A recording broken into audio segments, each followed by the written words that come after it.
Brazil are out of the World Cup, the five-time champions, the most successful nation in the history of the sport, knocked out in the round of 16 by Norway. Let that sink in for a second. Norway, a country that had scored 7 World Cup goals in its entire history before this tournament, just eliminated Brazil.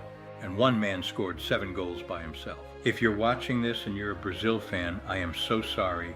And if you had Norway making the quarterfinals on your bracket, you are lying, and we both know it. This was one of the biggest shocks in modern World Cup history, and by the end of this video, you're going to understand exactly how it happened.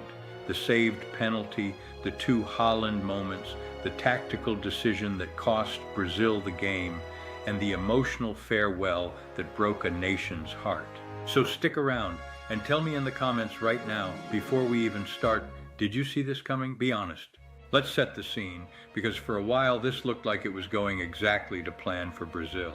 For most of the first half, Brazil were the team in control. They had the ball, they pushed forward, they tested Norway's backline.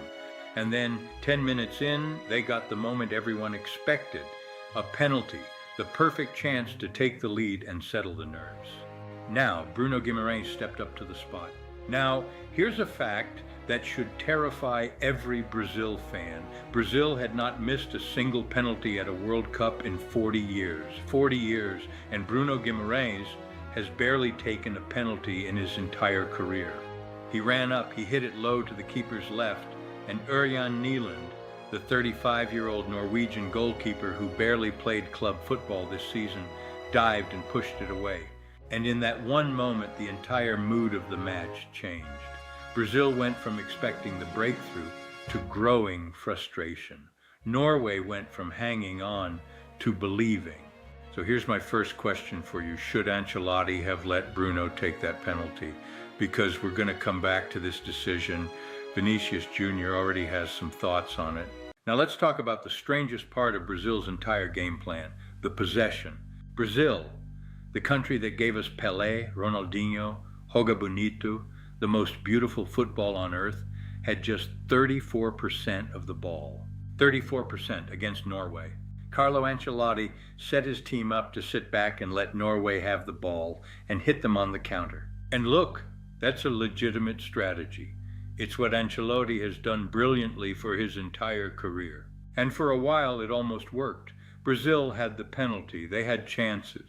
Endrick came through one-on-one and put it wide. Vinicius had openings.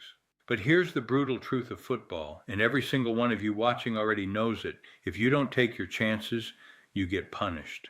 And this wasn't the Brazil anybody wanted to watch, passing the ball 3-1 in Norway's favor.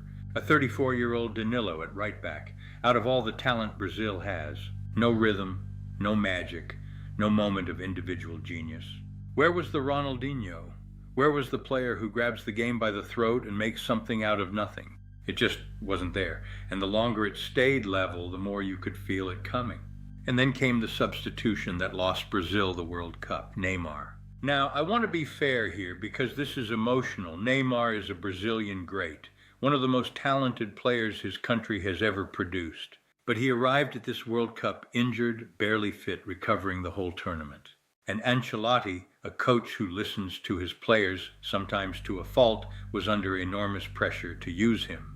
So he brought Neymar on, and watch what it did to the team. Because Neymar couldn't really move, he had to play as a central striker, which meant Vinicius Jr. and Endrick both had to shift wider, further from goal, exactly where you don't want your 2 most dangerous players. It opened Brazil up completely, and for the first time all night, Norway could get up the pitch and start feeding the one man you must never feed. Erling Haaland, the name that would haunt Brazil's defense all night.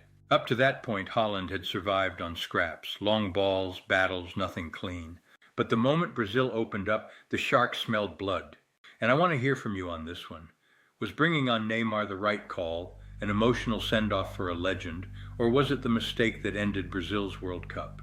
Drop it in the comments. 79th minute. This is where Norway made history. A dangerous ball whipped into the box by Andreas Schjelderup, and Erling Haaland, up against his old Arsenal rival Gabriel, did something clever.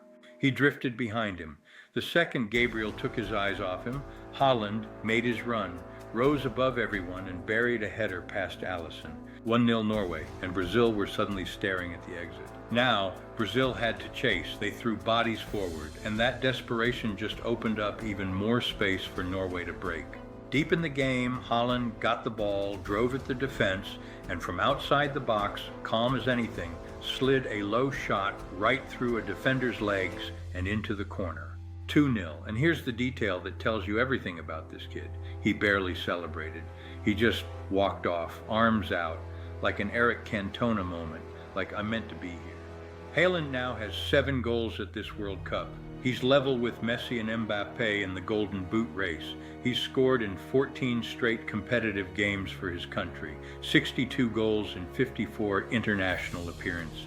Those numbers are not normal. Those numbers are Ronaldo in his prime numbers, and we cannot move on without giving Ørjan Nyland his flowers. The penalty save, a ridiculous stop to deny a near own goal, save after save. He was, for many, the actual man of the match. Haaland got the headlines. Nyland kept Norway alive. And then the goodbye. Deep into stoppage time, the 10th minute of added time, Brazil won a late penalty. And this one, it wasn't Bruno, it was Neymar. He stepped up and he buried it. 2-1. A brief, meaningless flash of hope with almost nothing left on the clock. Seconds later, the referee blew the whistle. And Neymar sank to the floor, inconsolable, because that penalty was, in all likelihood, the final kick of Neymar's World Cup career. He became the first Brazilian ever to score in 4 different World Cups. And in the wake of this defeat, he hinted at his international retirement, a career of enormous talent, enormous expectation, and so much heartbreak on this exact stage. Ending on the floor of a stadium in New Jersey, watching Norway celebrate. Say what you want about Neymar, but watching a generational talent go out like that, it's genuinely sad. What a player we're going to miss on these pitches. So tell me honestly, how will you remember Neymar's international career? A legend who never quite got his World Cup, or one of the greatest to ever pull on that yellow shirt? I want to read your take. So where does this leave Brazil? Because this is so much bigger than one night. This is Brazil's earliest World Cup exit since 1990, and it's the 6th tournament in a row that they've been knocked out by a European team. Think about that. Since they last won it in 2002, every single exit has come at the hands of Europe, and the teams beating them keep getting smaller. Belgium, Croatia, and now Norway. Brazilian fans are already calling for Ancelotti's head, but here's the honest take. He was hired less than a year before the World Cup. He inherited a mess. Deschamps has been at France for over a decade. Spain, Norway, everybody had years to build. Ancelotti got months. But the questions are fair. 34% possession is not Brazil. The Bruno penalty was his call, and the Neymar substitution. So a lot of very smart people think that's the moment he lost the game. This is a results business, and in Brazil it is a religion. Meanwhile, Norway are dancing. Their first ever World Cup quarterfinal. A goalkeeper hero, a striker who might just be the best number 9 on the planet, and a fan base living a genuine fairy tale. They face England next, and honestly, after this, would you bet against them? So that's the big one I'll leave you with. Was this Brazil's failure or Norway's masterpiece? And can anyone stop Haaland now? Drop everything in the comments. If you enjoyed this breakdown, hit subscribe, because this World Cup is throwing up shocks nobody saw coming, and we're covering every single one of them.